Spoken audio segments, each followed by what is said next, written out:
Dans la matinée du 11 septembre 2001, 19 hommes armés de cutters, dirigés par un homme sous dialyse depuis une caverne forteresse de l'autre côté du monde en utilisant un téléphone satellite et un PC portable, ont réalisé la pénétration la plus sophistiquée de l'espace aérien le plus protégé au monde. S'emparant des passagers et des pilotes, tous d'anciens pilotes de chasse, de 4 vols commerciaux qu'ils détournèrent de leur route pendant plus d'1 heure, sans jamais avoir été inquiétés par un seul chasseur d'interception. Ces 19 pirates, religieux fondamentalistes dévots qui aimaient boire de l'alcool, sniffer de la cocaïne et vivaient avec des stripteaseuses, ont réussi à abattre 3 immeubles à l'aide de 2 avions à New York. Cependant qu'à Washington, un homme incapable de piloter un monomoteur Cessna a été capable avec un 757 de faire une boucle en descente de 2400 mètres à 270 degrés pour arriver en parfait azimuth et percuter le Pentagone au niveau du bureau des analystes du budget où des employés du ministère enquêtaient sur le mystère des 2300 milliards de dollars que Donald Rumsfeld, le secrétaire d'État, avait annoncé manquant des coffres du Pentagone dans une conférence de presse tenue le jour précédent, le 10 septembre 2001.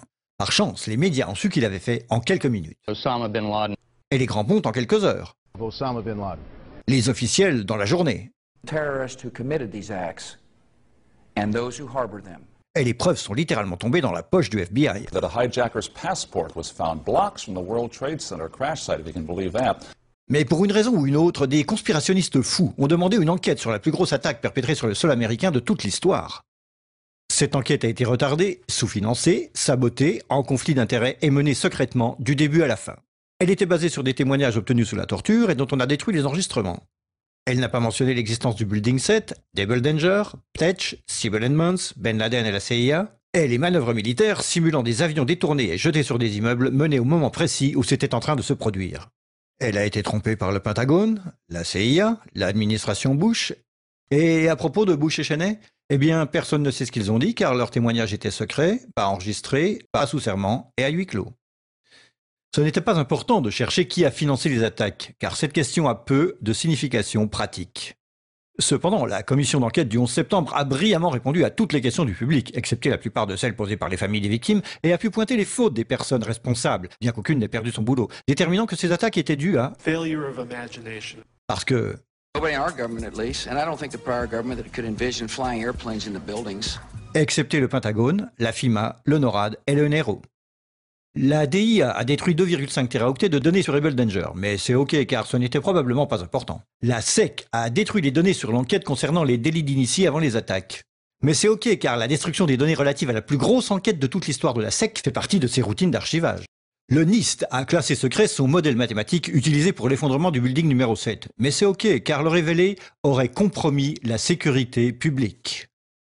Le FBI a argué que tout ce qui concerne leur enquête sur le 11 septembre doit être tenu secret. Mais c'est normal car le FBI n'a probablement rien à cacher. Cet homme n'a jamais existé, et rien qu'il ait dit ne mérite votre attention.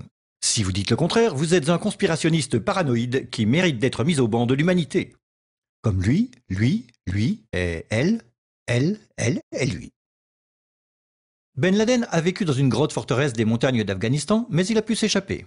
Puis il s'est caché à Tora Bora, mais il a pu s'échapper. Puis il a vécu 10 années à Abbottabad, mettant en échec le réseau d'espionnage le plus efficace et le plus sophistiqué du monde et de l'histoire, tout en publiant vidéo sur vidéo en totale impunité, rajeunissant au gré des vidéos réalisées, avant d'être capturé par un vaillant commando de Navy SEAL dans une opération non filmée, durant laquelle il n'a pas résisté ou peut-être utilisé sa femme comme bouclier humain, et pendant laquelle ces as des forces spéciales ont paniqué et tué cet homme désarmé, censé être la meilleure source d'information de la planète concernant le terrorisme. Puis ils l'ont jeté dans l'océan avant d'en parler à quiconque. Puis 2 douzaines de membres de ce commando ont péri dans un crash d'hélicoptère en Afghanistan. Ceci est l'histoire du 11 septembre comme elle vous est rapportée par les médias qui vous ont dit la pure vérité sur...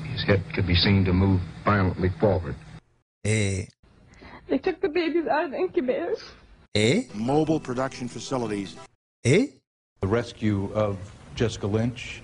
Si vous avez un doute sur cette histoire, vous êtes une chure de rat, un paranoïaque, un cinglé, vous détestez les chiens et les enfants et vous serez conspué par le monde entier. Si vous aimez votre pays et la liberté, la joie, les arcs-en-ciel, le rock, les chiots, les tartes aux pommes et votre grand-mère, alors vous n'émettrez jamais le moindre doute sur aucune des parties de cette histoire, à personne, jamais.